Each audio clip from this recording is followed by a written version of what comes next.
사무엘상 21장에 보면은 다윗의 생애 속에서 가장 큰 실수가 하나 나와요. 다윗이 사울왕에게 쫓겨가면서 이제 굶주려 있으니까 먹을 것이 없으니까 아히멜렉 제사장에게로 가요. 그리고 왕이 비밀리에 지금 작전을 나한테 시켜서 아무에도 말하지 말라 그랬다고. 근데 급하게 왔기 때문에 먹을 게 없으니까 먹을 거 좀 없냐 했더니 제사장만 먹는 진설병이 있다는 거예요. 그거 달라고. 먹어요? 혹시 칼은 없습니까? 내가 급하게 나서 그 왕의 신분이 워낙 급해서 무기를 못 갖고 왔다니까 골리앗의 칼이 여기 있다고. 그것만 한 게 없습니다. 자, 다윗이 거짓말했습니까? 사실을 이야기했습니까? 거짓말한 거예요. 거짓말. 이 조작된 거짓말이에요. 왕이 시키지도 않았어요. 그런데 그렇게 이야기한 이유는 옆에 에돔 사람 도액이라는 사람이 사울왕의 목자장이 예배드리러 와 있는 걸 보고 아히멜렉 제사장이 입장이 곤란하지 않도록 하는 거고 또 먹을 거 안 줄까 봐 그럴 수도 있죠. 아히멜렉이 사울 편일 수도 있으니까. 그래서 이제 사울왕이 신부를 시켰다 이렇게 이야기한 거. 이건 조작된 거짓말이죠. 근데 우리가 거짓말하거나 댓글을 달 때 실수하는 게 뭐냐면요. 그 여파를 내가 컨트롤할 수 있다는 착각이에요. 그 결과를 예측할 수 있다는 착각이에요. 그 결과 어떻게 됐어요? 놉당의 제사장 85명과 모든 그 부인들과 아이들과 짐승들까지 다 살육을 당해요. 그 작은 거짓말이 그런 일을 이루죠. 자, 이 사건에 대해서 도액이라는 사람은 어떻게 댓글을 다느냐? 거짓말 하나도 안 하고 사실만 이야기합니다. 사울 왕이 막 화가 나서 왜 니네들 전부 다 다윗 편이냐? 왜 아무도 밀고 안 하냐니까 에돔 사람이니까 사울 왕에게 인정을 받고 싶어서 팩트만 이야기합니다. 뭐라 그래요? 내가 보니까 내가 아히멜렉 제사장 거기서 예배드리러 갔더니 다윗이 오니까 떡을 주고 칼을 주더이다. 자, 거짓말 했어요? 사실만 아는 댓글을 달았어요. 그럼 어떻게 되겠어요? 사울 왕이 너무 화가 나가지고 군사를 보내서 다 죽이라니까 군사들이 어떻게 제사장들 죽이겠어요? 그러니까 네가 말씀해 네가 가서 죽여. 도에 혼자서 그 제사장과 그 자녀들 다 죽이는 참혹한 일들이 일어나요.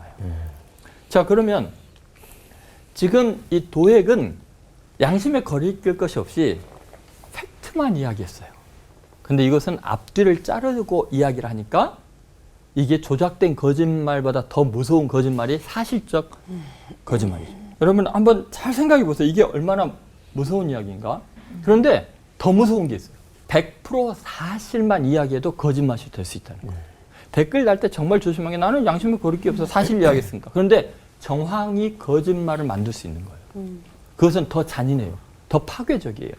여러분 그래서 우리가 댓글을 달 때 정말 조심해야 돼요. 나는 바른 소리 했고 옳은 말 했다 그래도 참혹한 재앙을 불러올 수 있고 완전히 사실을 왜곡시킬 수 있다. 진리를 왜곡시킬 수 있다는 거예요. 근데 예수님의 댓글은 어땠냐. 이제 도액의 댓글과 너무나 다른 게 뭐냐면 예수님의 댓글을 보니까 이 똑같은 사건을 예수님이 댓글을 다셔요.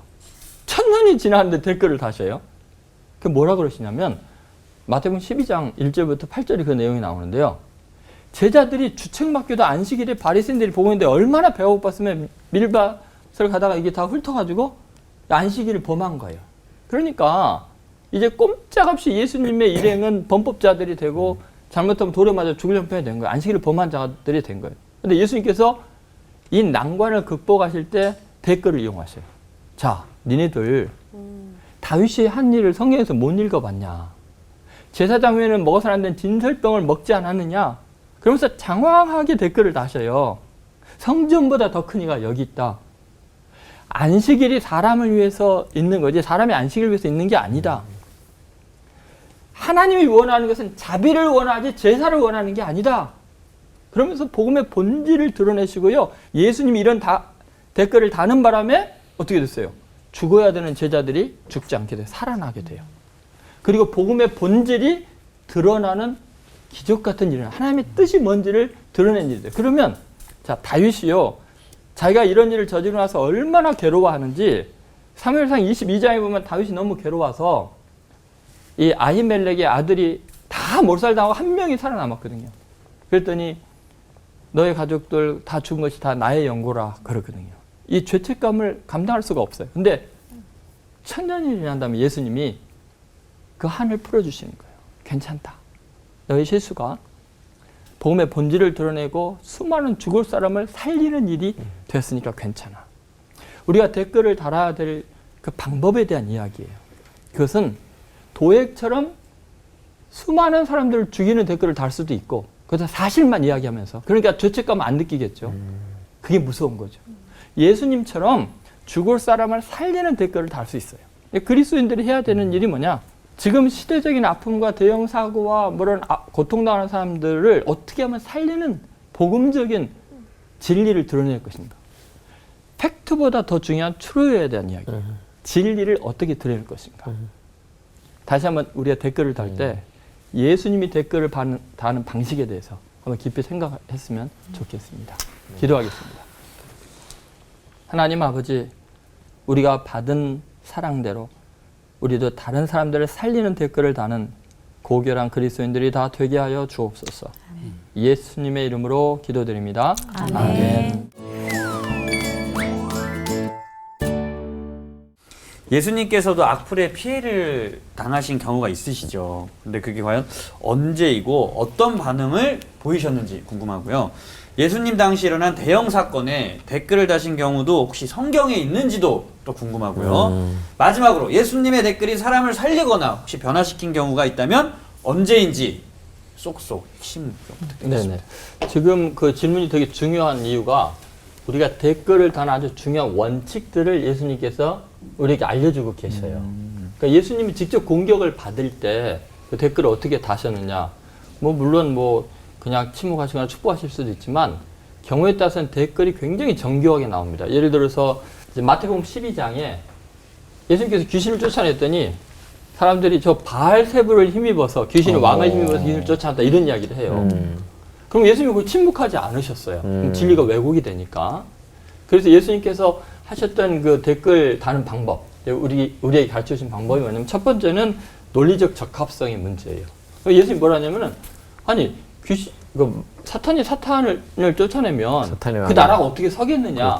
니네들이 하는 말이 논리적으로 적합하지가 않다. 이 이야기를 하시고요. 두 번째는 형평성의 법칙이에요.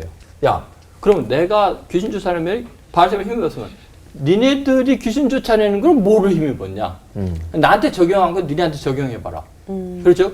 형평성의 원칙을 이야기하고요. 세 번째는 새로운 진리를 선포할 기회가 돼요. 댓글을 다니면 그거를 빙자해서 예수님은 복음의 본질을 드러나는 거예요. 야, 내가 만약에 그러면 이 성령을 힘입어서 귀신을 쫓아내면 하나님의 나라가 이미 너희 가운데 임한 거다.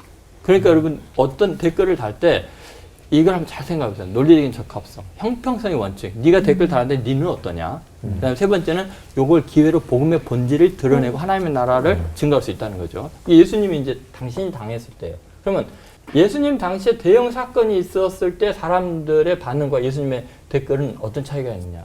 예를 들면 누가복음 13장에 보면은 예수님 당시에 대형 사고가 터져요. 몇 개가. 그 하나는 그 갈릴리 사람들을 이제 빌라도가 그 피를 짐승의 제물과 섞은 일들이 있었어요. 그러니까 사람들이 야, 그들이 얼마 갈릴리 사람들 그 천한 사람들을 얼마나 죄가 많으면 그런 일이 당하겠냐. 사람들이 일반적으로 이렇게 생각하는데 예수님은 아니다. 갈릴리 사람들이 니네들보다 죄가 더 많아서 그런 줄 아냐? 너희도 회개하지 않으면 이와 같이 될 거다. 그런 이야기를 하시거든요. 그러니까 예수님은 지금 어떤 사건이 일어날 때 댓글을 달 때 내 자신의 일로 생각을 하는 거예요. 그 다음에 실로암 망대가 무너져서 예루살렘 사람 18명이 죽었거든요. 그러니까 사람들이 야, 그것들 얼마나 죄가 많으면 그럴까? 그러면 댓글 막 따른 거죠. 그 가족들이 아프면 생각하지 않고. 그러니까 예수님이 뭐라 하냐면 야, 그들이 너희들보다 죄가 더 많아서 그런 줄 아냐? 너희들도 회개하지 않으면 이와 같이 될 거다. 그러니까 어떤 사건에서 댓글을 달 때 너희 자신을 돌아보는 댓글을 좀 달아라. 그러니까 상대편을 정죄하는 댓글이 아니라 이제 그런 이야기를 대형 사건에 대한 이야기를 하고요.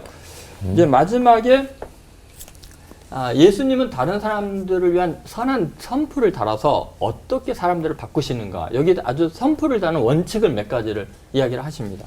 예를 들면 첫 번째는 여러분이 선풀을 달 때 그리스도는 어떻게 하냐면 하나님 나라 관점에서 바라봐라. 예를 들어서 그 남해에서 시각장애인 된 사람 길가에 있으니까 제자들 지나면서 이제 거기에 댓글을 악플을 달죠. 이렇게 남해에서 시각장애인 된 것이 이 사람의 죄입니까? 그 부모의 죄입니까? 기정사실화 하잖아요. 그러니까 예수님 뭐라 하세요? 아니다.